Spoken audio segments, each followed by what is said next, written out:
This is Lansdowne Road, the voice of the fans, and this is the League of Ireland review, match day 34. David Dunn here, joined by Conor McAvoy. You're very welcome, as always. But before we start, don't forget to head over to our Facebook, Instagram, and Twitter account. Please like the video. Please subscribe to the YouTube channel. You can head over to lansdowneroad.ie if you want as well. And you're watching or listening to us on Spotify, please give us a 5-star review. It really, really helps. And if you want a little bit of extra roar on your cornflakes, head over to Roar Plus. And the link is in the description. It's $4.99 wherever you are, whatever currency it is. Conor, welcome back. It feels like a... When did we do the last one of these? It was weeks ago, wasn't it? 2 weeks ago. It was before the international break. Oh. It was not, or maybe it was during the middle of international break. I think actually it was like the first week of international break. So it was like a week and a half ago, probably 10 days. So yeah, because obviously there was a couple of games that had to be played to catch up on after Storm. What was it? Storm Amy, wasn't it? Yeah. So yes. So there was meant to be a break, and unfortunately some teams didn't get their break, which I'm sure they weren't too pleased about. Yeah, well, discontent in the Irish football sphere. You tell them, what are you talking about? Right, so well, before we say anything here, I actually just want to congratulate Dundalk, first division champions. They go straight back into the Premier League. There they are, there, Conor. All very happy, clappy there, aren't they? Yeah, fair play to them. Yeah, fairness, they deserved it, didn't they, Dave? After what they've been through over the last year and a half, 2 years. The thing is, it's been going on longer than that with the struggles with ownership. And everything that's going on with the club. And in fairness, everyone thought when they dropped out in the season would be a real worry. Could they bounce back? Because the reality is they've no money in terms of investing in the squad, and they've had to go bold this year and really just develop young lads and bring young lads through. And the young lads have really took them to glory as such, because Cove had a very good season as well. They were very good challengers, and they stepped up. And in fairness to them, they'll go back to Premier Division next season. Obviously, it's night and day, and Kieran Kilduff will have a big challenger's hand trying to keep them up, because listen, that squad's still very young, and the levels between the First Division and Premier Division is getting bigger and bigger every year. So they're going to have a real challenge on their hands, especially with the financial situation, and hopefully that they can get the pitch to be passable to play, because I know that they've had issues with that in recent weeks. And I know they're promoted and they're technically in the Premier Division next season, but I think they'll need the pitch to be passed as playable first before they can as well. So yeah, congratulations, Dundalk. It's been a well-earned league title. And in fairness, they did make tough work of it at the end. They nearly fucked it up themselves a couple of times. Yeah. And also Cork City relegated. Not going to do a graphic for them. You don't deserve it. That's what happens when you get They didn't do a graphic. They were just ignoring it. Have you not noticed? The fans are taking the piss out of them, because they're just like, when they lost, who did I can't really remember the last game they lost. Was it Shell? It was Henry Francis scored the last minute to make it 2-1 and then confirm the relegation. They just put a full-time graphic out. They didn't say like our place in First Division has been sealed for next season. So yeah, it's funny, like they're just ignoring it, and they're just like completely like I seen they put out something that was either this morning or last night, I can't remember, about an open training session for fans with the players, which I don't know if I haven't seen the reaction to it, but it's like, I know you're in a cup final and that's going to be your biggest day in a number of years, getting a cup final, but you are after getting relegated. Like, so the players aren't particularly, they're not adored by the fans, this group of players. Like, there's a group of players that are going to be playing in the First Division next season, but like it was a long time coming, wasn't it, Dave? They've really just flattered to deceive all. I thought they would have improved this year and done, at least would have finished second last. I think they would have, because the fact that Shawnee Maguire added in this year, I know Rory Keating was a big loss as well, and then Cal O'Sullivan, they missed him halfway through the season with that injury. But like, even when Cal was there, they were really struggling. So it's been an awful season for Cork on and off the pitch. Yeah, absolute disaster. Look, I mean, such a huge club, genuine shame. Massive club in the League of Ireland. They should be fighting for the Premier League title every season, not relegation. But anyway, commiserations to them. And of course, they are in the cup final against Shamrock Rovers. So best of luck to them in that. They're going to need it. Right, let's have a look at the results. Match day 34. Drogheda United 1-0 winners over Cork City. Galway United 2-0 winners over Bohs. Shelbourne 3-1 winners over Sligo Rovers. St. Pat's beating champions-elect Shamrock Rovers 1-0. And Waterford at home losing 2-1 to Derry, who keep their title hopes somewhat alive. But we all know it's not going to really happen for them. Just on the first game there, we'll have a look at Waterford against Derry, of course. Tommy Lonergan giving the home side the lead until Derry City with Gavin White and Michael Duffy. 2 first half strikes, giving them all 3 points. Yeah, well deserved in fairness. Derry going about the business, and we can finally say for once they've not slipped up and they've really confirmed their place in Europe, haven't they? I don't think they've officially guaranteed themselves a place in Europe, but like they are all but certain. And the thing is, Dave, all you needed this season was a bit of consistency, and you'd finish high up in the table, and you get yourself a European place. And they've come up trumps when it matters. I know they invested a lot of money this season, you'd say with a lot of older heads bringing in lads in for a lot of money, but I know it was the aim of winning the title. But if they can finish second to this Rovers team, who are one of the greatest League of Ireland teams ever, really, in all honesty, what they've produced over the last 4 or 5 years. Like, it's got to go down very well with our friend, but yeah, but they are like, what you gonna say? They're not like they're the worst champions ever. Like, they're levels above the Shell team that won it last year. Yeah.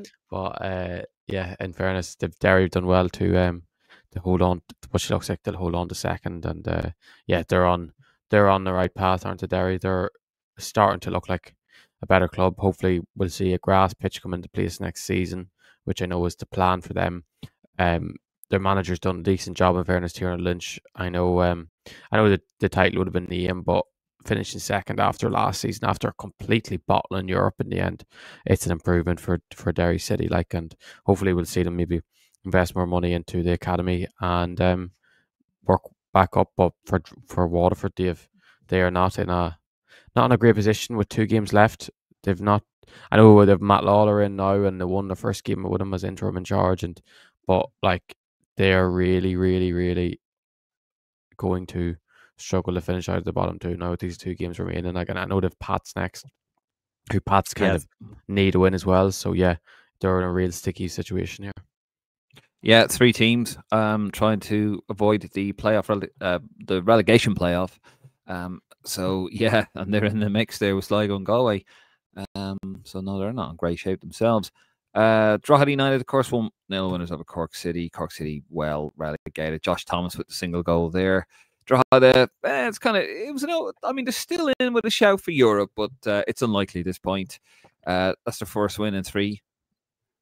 First win in 2, sorry, for Drogheda United. Such a promising start, but it's kind of petering out now, a bit of a mid-table finish for them, it looks like. I wouldn't say yet. I think that's what you offend a few Drogheda fans by saying. You don't want to offend other people. You offend you. I've already offended them. I said they were going down. Yeah, you said they went down without even a question. They wouldn't even be in a fight. This have to be what Cork are just gone. But I didn't realise Cork could be that bad, to be fair. So yeah, and you didn't realise Drogheda would be that good. But in fairness, it was a brilliant ball in the box onto Josh Thomas's head, who finished lovely.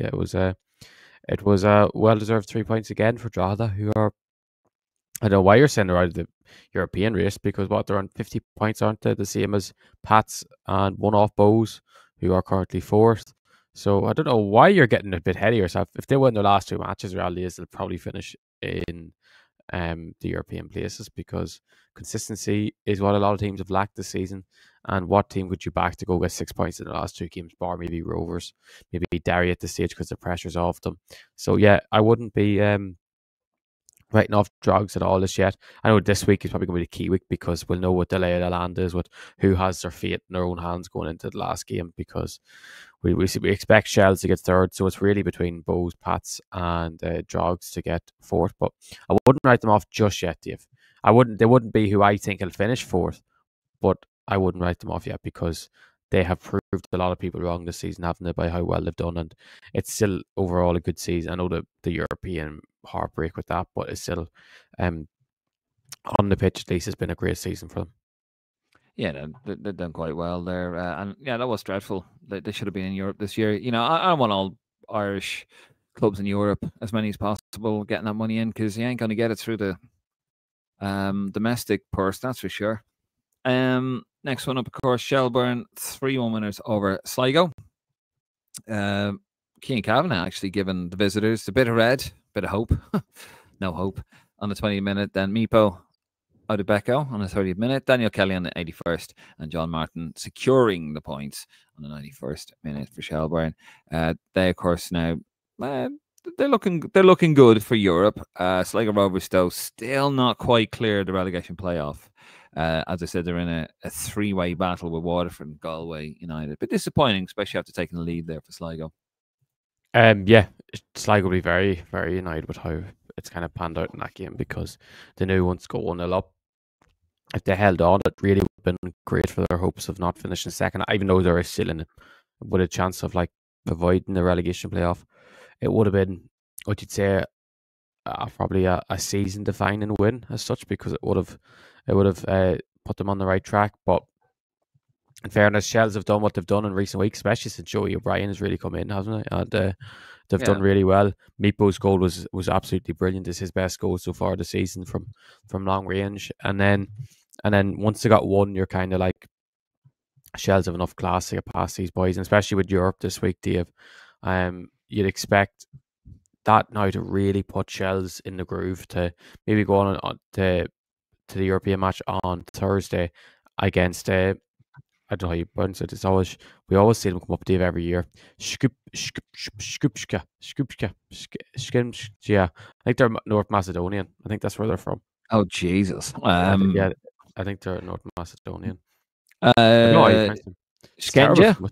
So whatever knows who we're on, right? Because you always see them every year. They're always in the same pots as Irish teams, but they never end up drawing them. But actually, for the first time, Shells have drawn them. So they play them away on Thursday. It won't be an easy task by all accounts, but it's definitely a winnable game. And I think with the fact that the pressure is kind of, it's not off, because they still need it, because Bohs is Sunday. I think it's Sunday. It's a very, very tough game, especially with Bohs going for Europe. But like a point will put them, a point really, what you think would seal top 4 anyway. A win would seal top 3. And the reality is, the problem is at times, Steve, it's kind of like, do they put the group stage first, or do they put the league game priority? Because they'll have to rest lads in 1 to 2 games. We've seen with actually Rovers in the past when they've won the league, or when they've been going for the league. And then I think it was the Europa League group stage, they were putting the league priority, because overall the money means longer when you're moving on to next season. So it'll be interesting to see what they take priority with. But the fact that they have a European game this week, and then they can seal top 3 in the league, I think is absolutely and the thing is, they can still finish top 2, but it will kind of take Derry really to slide off the last 2 games. But yeah, I think Shells are in a brilliant position. Disappointing for Sligo, but I still expect them to not finish in the bottom 2. And my prediction will come true, Dave, that they'll finish above Galway and Waterford when they were miles off them. So yeah, don't doubt me. Yeah, well, we'll see. There's still a lot of football to go there. And their goal difference isn't great, actually, Sligo. So just putting that out there. Yeah, no, Shells, they finish, considering like it was a poor title defence and, all the disruption off the field with Duff and on the field, of course. I think second or third will be a really good finish for them, and build on that and hopefully have a good European campaign. Next up, my team, Pats, 1-0 winners over Shamrock Rovers. Shamrock Rovers really, well, Simon Power, 37-minute winner. But Shamrock Rovers just strolling. Really, they know the league is wrapped up unless there's a cataclysmic, I'm not even saying the word properly, catastrophic, I'll say. That's not the word I was going for initially. Catastrophic collapse. Yeah, they're gonna win the league here. It has to be like a monumental collapse. So they're kind of strolling there at the moment. Pat's still fighting for Europe, as you say. But yeah, Rovers, they're just kind of plodding along at the moment, aren't they? Yeah, they know they win the league's won, and like Bradley knows, like Bradley can't even tell the players at this stage, like, the league's not won, lads. You have to fight for it. Like, they know, like, and Europe's their priority at this stage, because they have a big game on Thursday against Celia, who they actually last season Rovers knocked them out of the Europa League. What was it? The round before the playoff round is, which guaranteed them qualification. And Celia are actually a very decent side. They qualified in the end for the Conference League and done very well. So it'll be a real battle on Thursday. But yeah, I just think that they just know the league's won. They're already in. We'll fully focus on Europe. What's the point of us focusing on the league? We'll get a point somewhere. Like, obviously they'd rather get a point and win it in the end, but like, if it means that Derry drops points or it comes down to the last game and they win the league and goal difference, I don't think they'll really care. Obviously, they want to win games, but like the league won in their eyes, like they know if it won. But it was a great win for Pats. In fairness, Pats absolutely battered them on Friday night. They should have won 3-4-0, which is the only right for Rovers. Like they don't want to start playing slipping up because you don't want to be playing poorly heading into European games. But yeah, Pats were excellent. Simon Power was outstanding on the wing. He tore it up. Barry Bagley was brilliant in midfield, and Melia was spinning the Rovers defence for fun. And I know Lopez was missing because it was a great week from the qualifying for the World Cup, and then he was meant to be back, and then his wife had a baby on Friday, so been a great week for Roberto Lopez. So fair play to him. But yeah, Rovers will be grand. I think like catastrophic collapse, Dave. I don't even think that's even the word to even use, because I'm trying to think what is a bigger word than catastrophic, but I don't think there is, because cataclysmic. Cataclysmic. Oh, it would be like an unbelievable catastrophic collapse. Like you need something that's even more exaggerated than that, because like they need a minus 30 goal difference or something to fall apart. This like catastrophic, I think, is just even like is underwhelming for what's even more hyperbole for than that. Like cataclysmic. Oh my! Hold on. Cataclysmic. There you go. Cataclysmic. That's the word I was actually trying to say. A cataclysmic earthquake of a natural event, large scale and violent, a sudden and violent upheaval, used to emphasize the extent of something bad or unwelcome. So yeah, cataclysmic. There you go. That's what it would take for them. Yeah, it has to be absolutely like record-breaking proportions, but it's not going to happen. So there you go. But Go United. Yeah, go on. Sorry, just some news whilst we record. The World Cup squad has been released, which will be good, and we've a serious-minded League of Ireland lads involved in that squad, Dave. So we're looking forward to that, which will be in coverage just as come to be there. We can speak more about. We'll speak about it more later in the week, and then we'll have some videos around it ahead of the tournament in Qatar starting in 2 weeks' time. So yeah, looking forward to it, Dave. And yeah, just sorry to interrupt you there, but it popped up on my phone there, so I can't wait for that to start. No, that's all right. I just had a bit of news there, which I hate doing this, but you know, but yeah, I've just had a bit of Irish football news, which I'll talk to you about off air, and see if you want to talk about this on a later episode. But anyway, we'll move it on. Sorry, I hate doing that, but you know, yeah. Next up, of course, Go United 2-0 over Bohs. Had a text about that. He was absolutely delighted. I won't name him. Our resident Bohs fan, he was not impressed at all. Losing 2-0 away to Go United. Patrick Hickey on the 36th minute and David Hurley on the 59th minute with a penalty. 2-0, getting all the points with Galway. That, of course, keeps them in the hunt, really, with massive 3 points, actually, for them. Bohs, though, 4th in the league. They've lost their last 3, have they? I've lost the last 2. I know they played last night, which we'll talk about probably in a minute, but yeah. Oh, yeah. Sorry, what's that? Yeah. We'll talk a bit about this, and then we'll go straight on to the result last night. But yeah, just this one here quickly. Yeah, disaster for Bohs, really, wasn't it? Yeah. Shocking, wasn't it?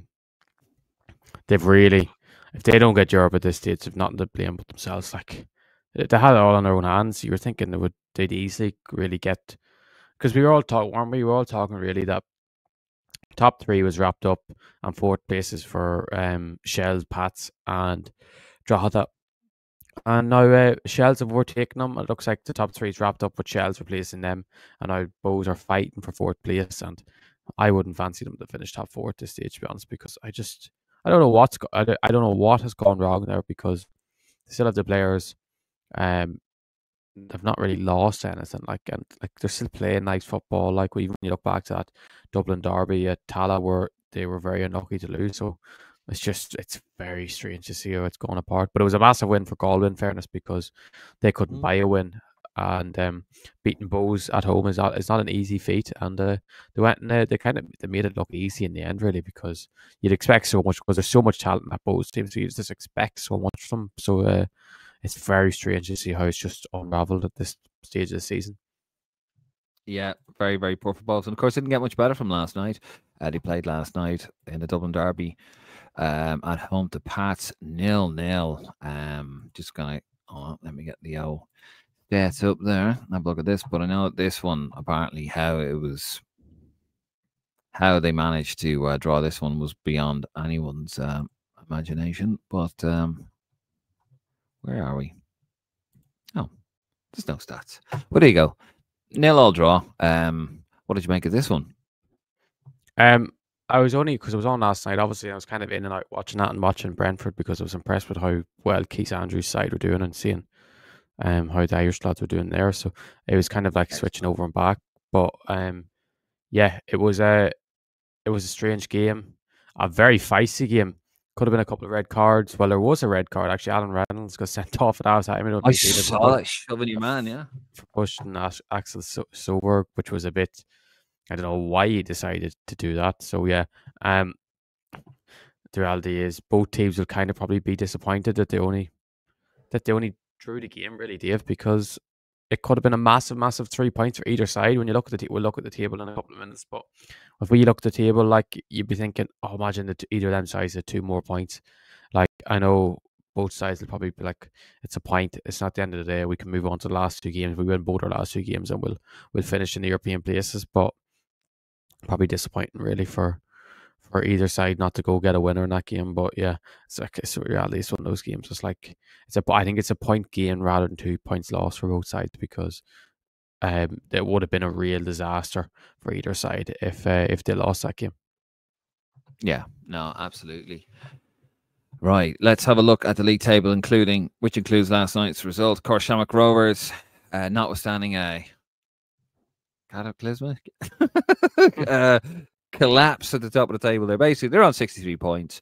Derry City can only amass 63 points in total, and they've played a game more. So basically, they can't beat Shamrock Rovers' points total. It goes to goal difference, and Shamrock Rovers have a goal difference of 24. Derry City have a goal difference of 11.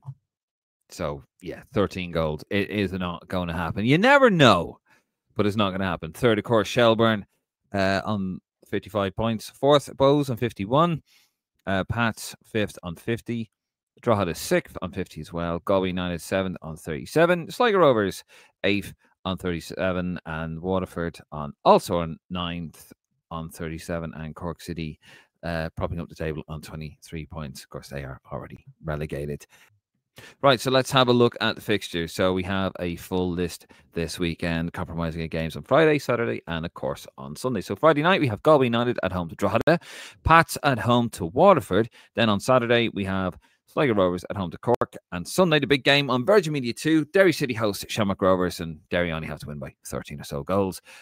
Best luck there, lads. And then on Sunday as well, later on that day, 4 o'clock kickoff, Bohs host Shelbourne in another Dublin derby. And yeah, that's our weekend fixtures. So go on, Derry. Now, best of luck to everyone involved, of course. And yeah, Conor, that's it. Another week of League of Ireland. We're approaching the end of our maiden season of League of Ireland, podcast. It's all a bit kind of gone quite quickly, isn't it? Yeah, it's gone very quickly. I didn't expect the season to go this fast, to be honest with you. Last season seemed to be a long old season with shells hanging on at the end. But yeah, been a quick old season, but it's been enjoyable. Been very unpredictable at times. I know the title race hasn't been unpredictable, but everywhere else, the European race, the relegation race. So yeah, I'm looking forward to the end of the season, and obviously big European games this week and cup final coming up as well, and first division playoffs this Friday as well starting. So especially with COVID, Mick McDermott leaving just ahead of the playoffs, which is a bit mad in the end. So yeah, it's gonna be a fun couple of weeks. Would be a good word to say using it, really. Yeah, no, absolutely. Anyway, and of course you'll join us next week. We'll be back next week with a live episode. Of course, you can catch last night's one. That is in the archives. Here we go. The lads, Moran off the mark, Parrott scoring, and Johnston with an absolute screamer. Of course, is live on Monday. But yeah, we'll be live again next week. We'll have more state of play, all that good stuff over at Lansdowne Roar. Plus, if you want a little bit of extra roar on your cornflakes, there you go, $4.99. If you want to help support us, what we are doing, of course, the international window will be starting up again, and that's coming thick and fast. And of course, we'll be there. We'll be there for all of that. Well, I will for most of it. Where would you be? You'll be in Birmingham. Oh yeah. Well, some in Budapest. So yeah, just putting it out there. Yeah. So wait. Why are you acting like there's something wrong with that? I'm going to watch Ireland play in Birmingham. Oh wow, something wrong with covering all the League of Ireland lads. Leave me on my own in Budapest again. Oh no, again in Budapest. Yeah. I've never. Oh yeah, God, you've been in Budapest before. I forgot about that. It'll be my third time, second time this year. And you'll be crying about it. I will be. I'll be having a good old cry about it. I'll have a crying what? No, I won't say it. But anyway, yeah, that is. Well, wait. You're not well in the head, you. You're only discovering that now, are you? But anyway, that is another episode of League of Ireland. Thank you very much, guys, for your support. As always, if you haven't already, please do subscribe to the YouTube channel. Head over to Facebook, Instagram, and Twitter account.